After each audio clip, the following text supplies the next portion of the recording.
Hey everybody, this is Abby from Realistic Kitchen and Gardens. Today is Wednesday, July 17th. Doing this tour a day early. I have a busy day tomorrow and it's nice and cool out now, so here we go. First you'll see this trellis got moved. It's down there now at the end of the cucumbers. I wanted to do this today too because I'm pulling out the brassicas. It's just been too darn hot and I'd rather get cover crop started. So here we are at row A. Lincoln shelling peas.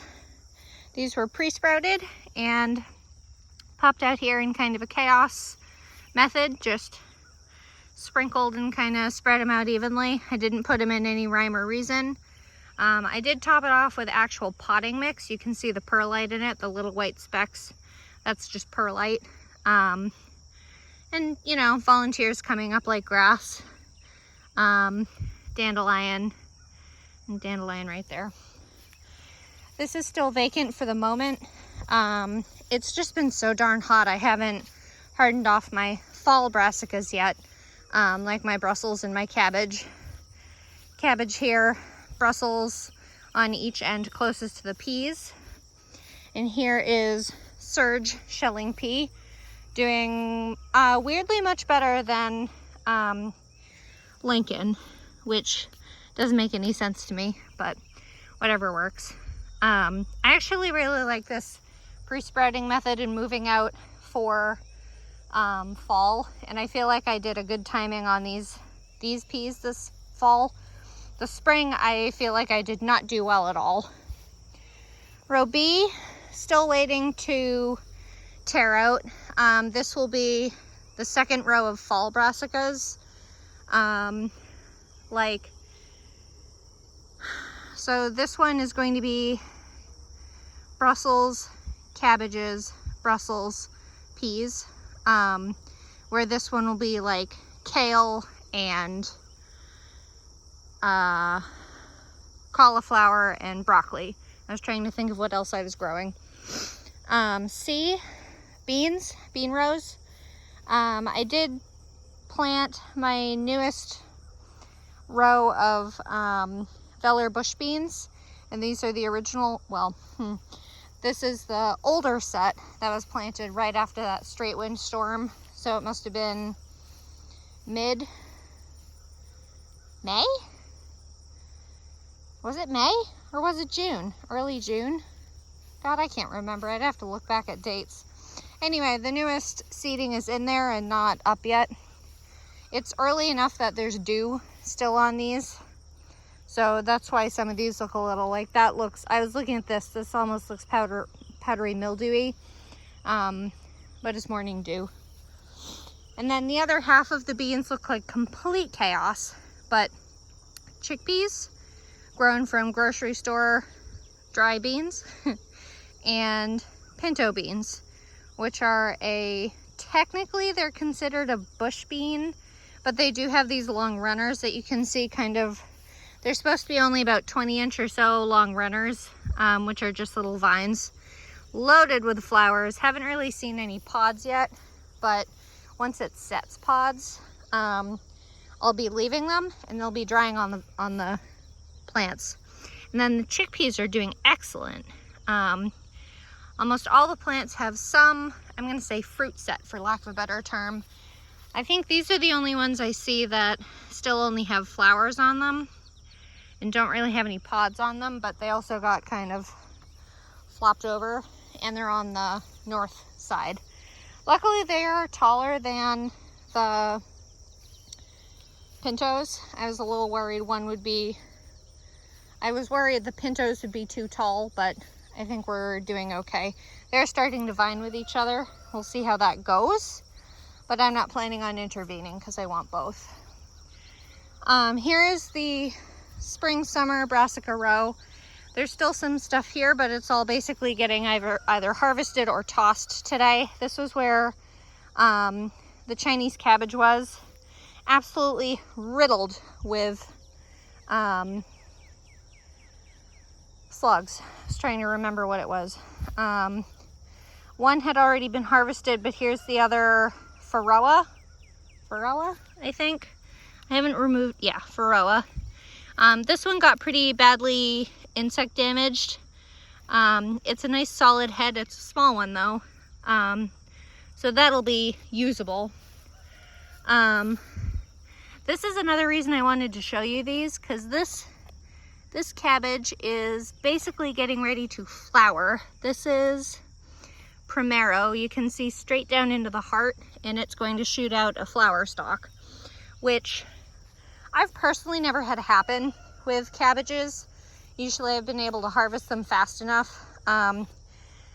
Purple cabbages, for some reason, are so much longer growing, even though they're the same kind of size as a green one. I really need to stop trying to grow purple cabbage in the spring. There's no reason to. But next spring I'm definitely going to grow probably Varroa, although that got hit really bad with insects. But Varroa, and I'll definitely be growing, oh, what was that variety I grew last year? Tiara. I really like Tiara. And then this is the other tender sweet cabbage. This was supposed to be a variety that is a low flat variety. The insects also really liked these. I harvested one already, but this is the remaining one. And this is a nice solid head. So it'll be better than nothing. This one, this is Almero. This is decently solid. Actually, it's rock solid. But I think this one's probably getting ready to shoot up a flower too. These will be usable. This one's nice and solid too. They'll be usable. They're just not like a big harvest. I think next year I'm going to start at the same time.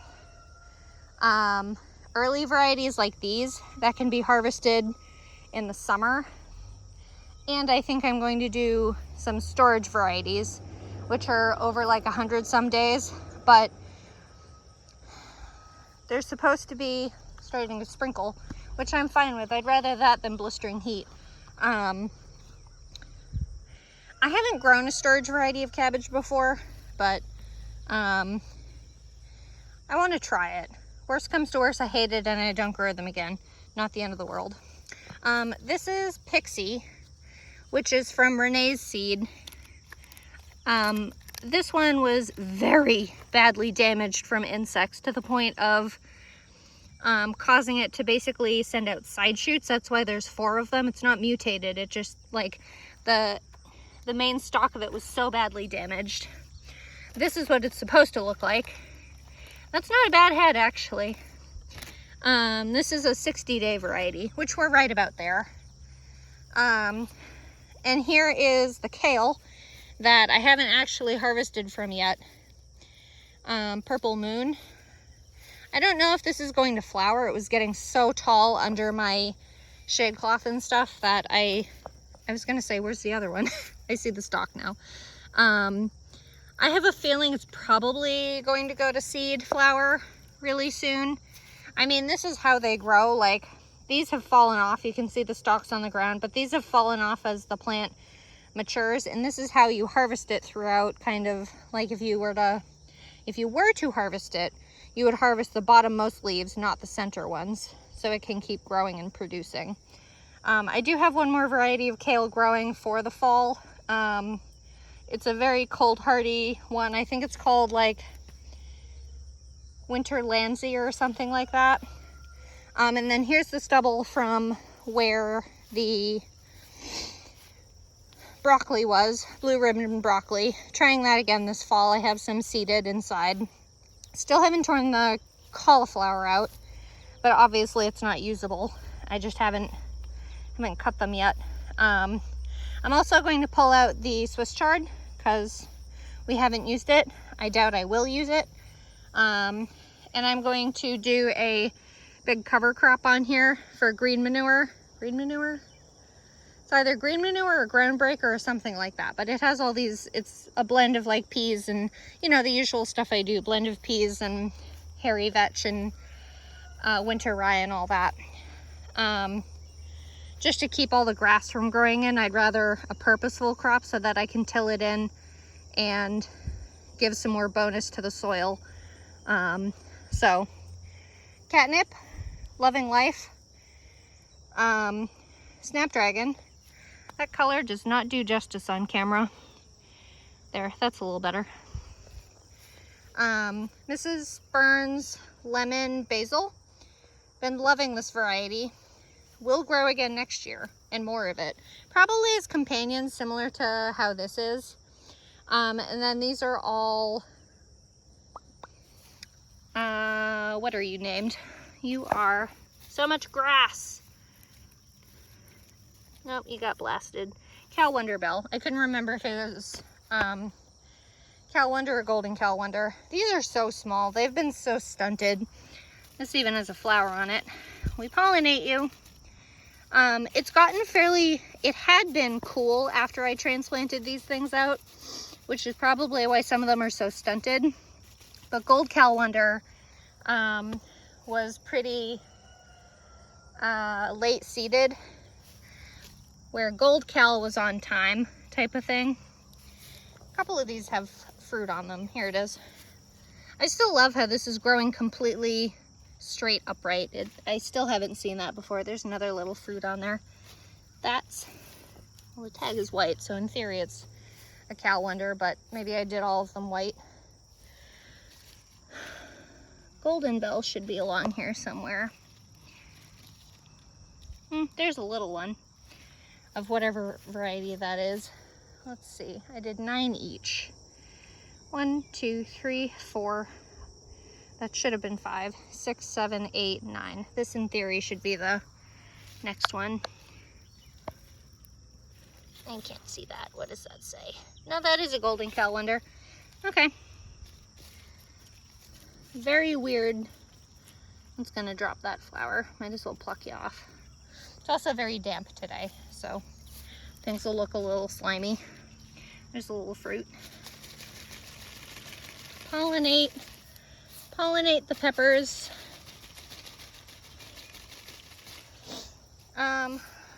Emerald Towers Genovese style basil. Very stunted this year, probably my fault. There's another little fruit and some more flowers. Not bad. Oh, there's the biggest one I have. And then here is jalapeno, just early jalapeno. Sorry, I was trying to remember it. Then here is Thai Moon and Vesuvius Thai chili, loaded with fruit, though nothing's changed color yet. I'm pretty sure they turn purple. And then here are the 2 sweet banana peppers, actually pretty loaded with fruit. But I was kind of curious to see how big the fruit would get. And then my first couple replacement plants, Better Bush Determinate, loaded with flowers, loaded with fruit. These will probably be a later harvest compared to the ones I started from seed. Though I don't know what their, I wonder if their tag says.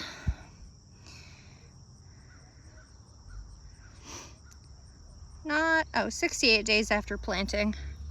That'll probably be a little inaccurate since they were transplanted so late in their life cycle. Here's my one Hungarian heart. Nice big one.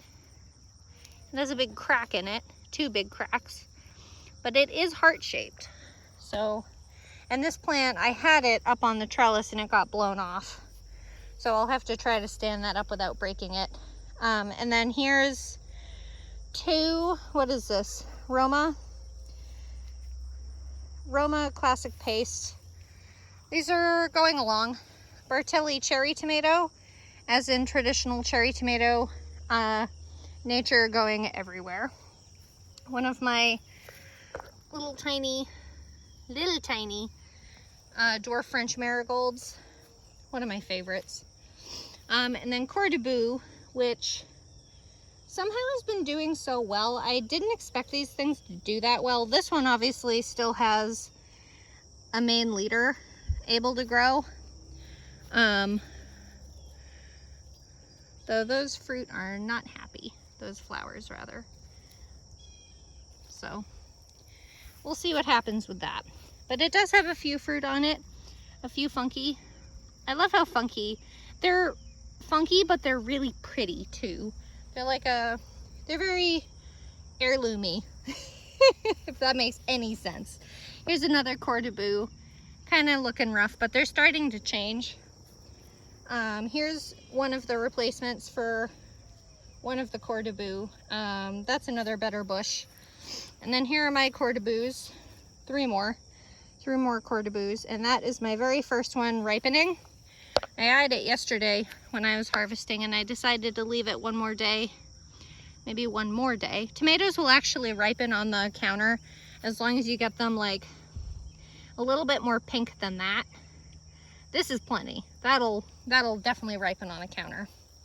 And then this is one of the like most picture perfect of the fruits so far. And there's not even a brute on the, not even a scar on the bottom.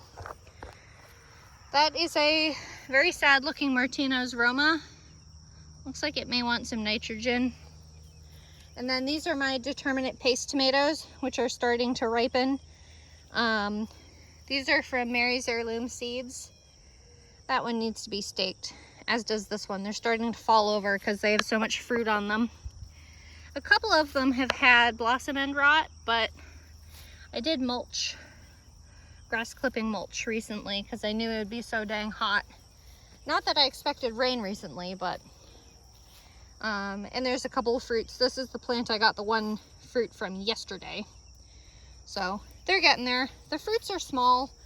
I'm kind of still trying to discover what I would rather have in a paste tomato. If I'd rather grow things like cordaboo that are big, fewer fruits, indeterminate that I have to trellis like this, or if I'd rather just grow a ton of these little determinates that really don't need that much except maybe a stake.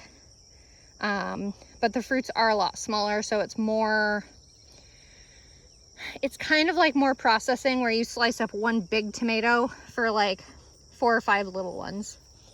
So we'll see how it goes. I'll do a comparison when I have enough fruit.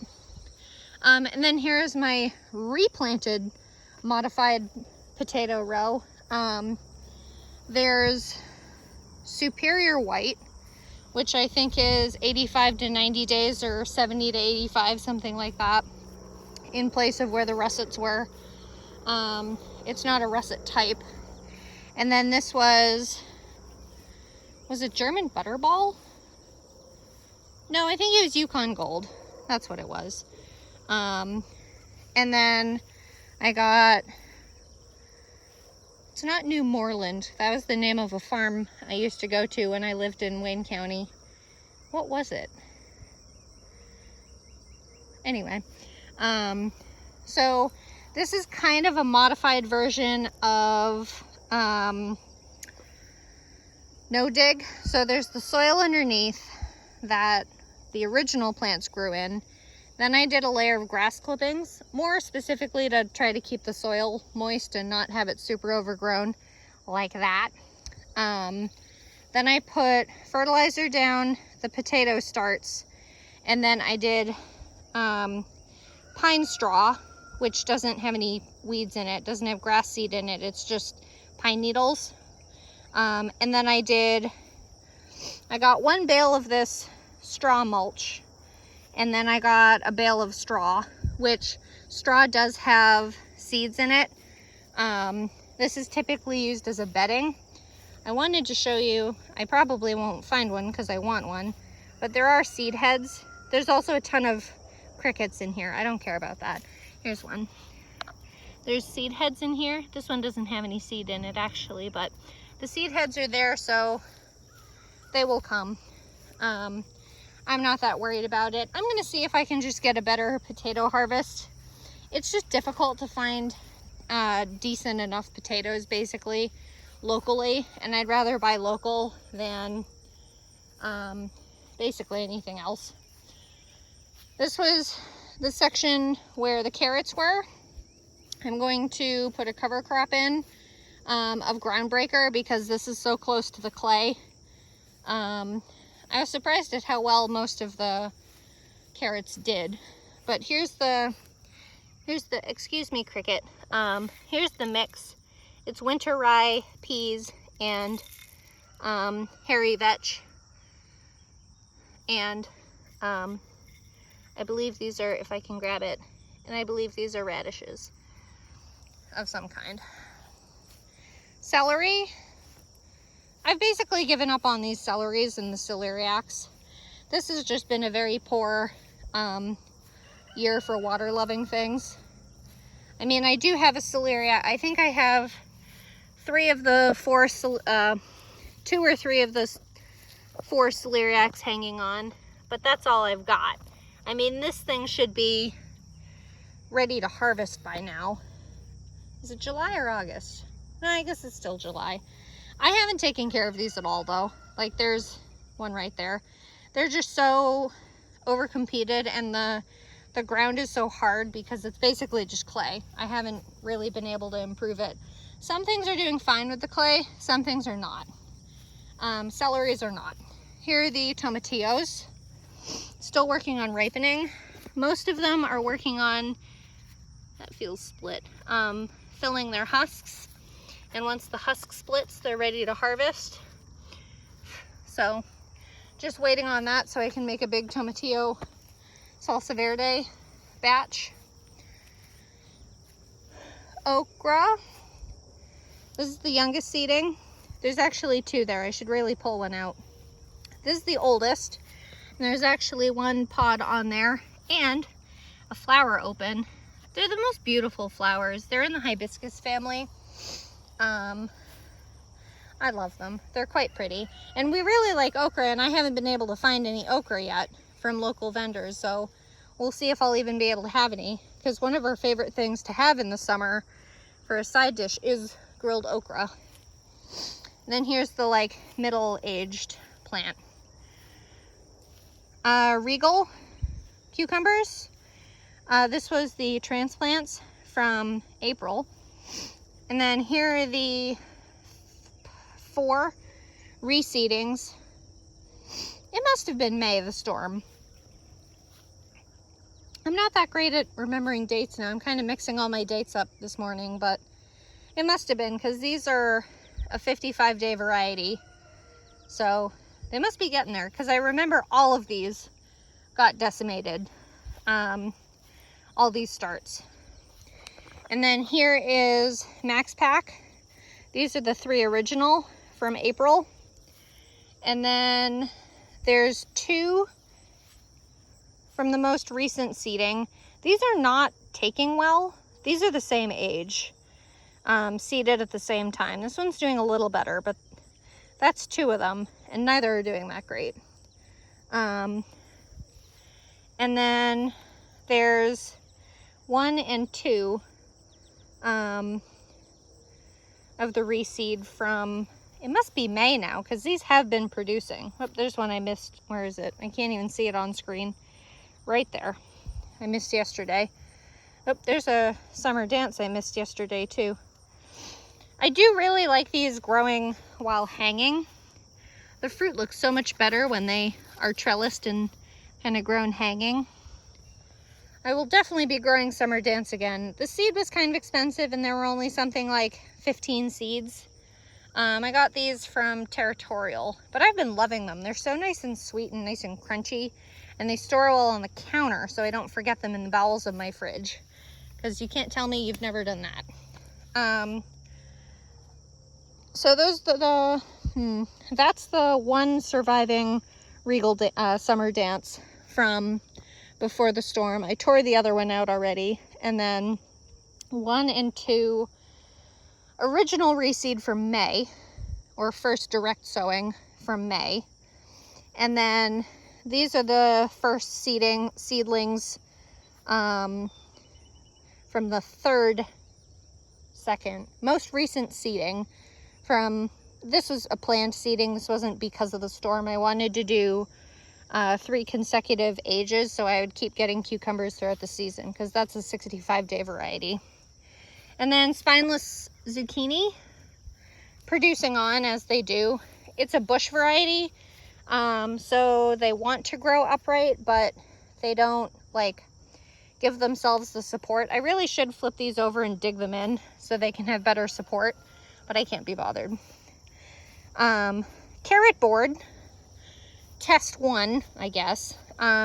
This is where I've planted the fennel, keeping it moist, which is what I wanted. This is what I'm trying.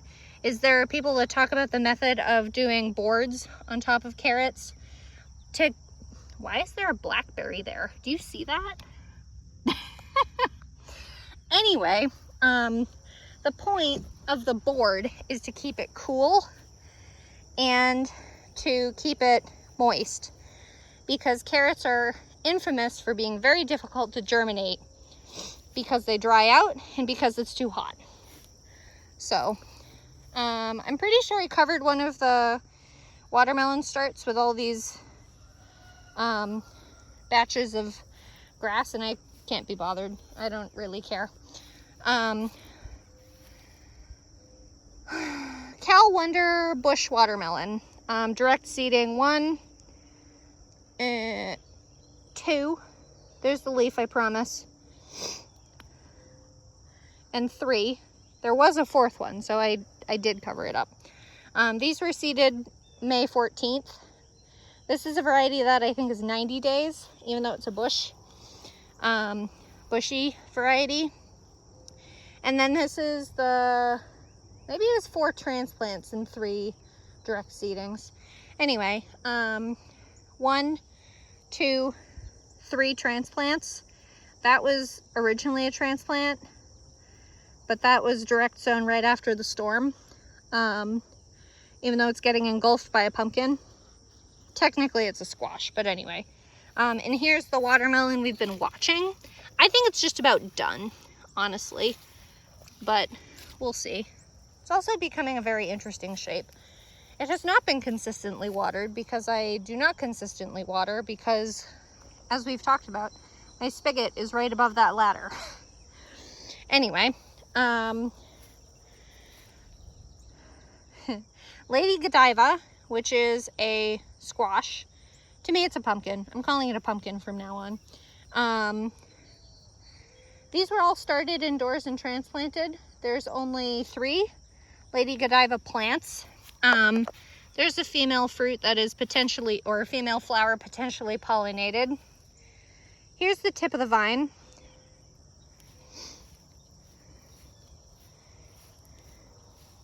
And that's the root, the actual base of where that plant is. But there's that maturing fruit. I think that was the like 2nd oldest. And I honestly haven't been digging in here because there's nothing that attracts bees more than squash and pumpkin blossoms. I don't know why, but there we are. There's another one in there. Here's the 2nd Lady Godiva. That's what I mean about the bees. There's another one in there. And sometimes the pollen will ferment and they'll actually get legitimately drunk and fall asleep in there. But for some reason, female flowers will close on them and they'll get trapped in them, and they'll either just stay in there or they'll chew their way out when they eventually wake up. Anyway, Lady Godiva 2, not quite as big as the other one. Maybe that's 3. I think that's 1 with that huge long vine. That's 2, which is a little yellowy and not super happy. And then this is 3 at the base of this marigold. And that has the largest fruit so far that I've seen. And has another, these are mostly male blossoms, these pointy edged ones. Cosmos, ladybirds, they're supposed to be rather small. But then I was reading them and it's something like 3 feet tall. I have no idea. We'll see what happens. Sweet nut acorn, that looks very small. I think these turn, I'll have to look up the variety, but I think they turn orangey yellow when they're done. There's 3 plants. Here's another fruit. And I thought there was another, there's another one. There it is. There's the other sweet nut, another pepita squash. And then night shift acorn squash is going bananas, which I'm fine with because originally I tried to grow this section to be trellised and I never actually trellised them up. I really should do the archways again next year. I liked the archways better for the squashes. I think it was better support and it didn't feel as precarious having, because I set these trellises up 2 feet up. So I'd have a total of 6 feet tall, but hasn't worked out. So here's a female fruit. That's the honey nut. There's a female fruit. There's a drunk bee in that flower. There's 3 female fruits. There was another female, that might have been the one I was thinking of. That's all, I'm pretty sure, from one plant. I'm pretty sure, although these might be 2 in there, because these were kind of double seeded and I never separated them. So, for whatever reason, this hill is doing the best. And I fertilized all of them at the same time with the same thing, and this one just decided, hell yeah, this is great. Night shift acorn is supposed to be an excellent storage variety, and it's going. Here is, my God, look at this. These are both night shift acorn squash. That's the root to this plant. This is the other plant with its one little fruit. That's amazing. I love it. And then there's 2 plants on this one too. You can see both roots right there. This one, I think, are these climbing honey nut? It's an acorn squash. That might be another night shift. This one is pretty long too, but it's much smaller. And then there's a bunch of drunk bees in here. I can see this is full of flowers. All this yellow you see, not counting the yellow leaves, are blossoms underneath, so I'm not going to move anything. But there's a little honey nut, which is a miniature butternut that's supposed to get only about yay big. Cosmos coming up. Giant marigold orange. I know there's at least 3 fruit in here so far, well pollinated. I'm gonna see if I can, there's one, and I think it's starting to turn color at the base of it. And then there's another one right here that's kind of small. I was kind of disappointed in climbing honey nut. Oop, there's another female fruit, female flower that I'm pretty sure is definitely pollinated because of the size of it already. Because that's the size of the female flower before it's pollinated. That flower hasn't opened yet. So, I think I'm counting 4 or 5 so far. But they are supposed to be vining, and we'll see. Because I kind of like the idea of just splitting one of those in half, and that's a serving for each of us. And then the last row here, ignoring the peas because I'm so over them. There's a pea plant still, somehow hanging on. Not that I've been caring about them whatsoever. Look at that fun little hoverfly. This last row, this was supposed to be parsnips.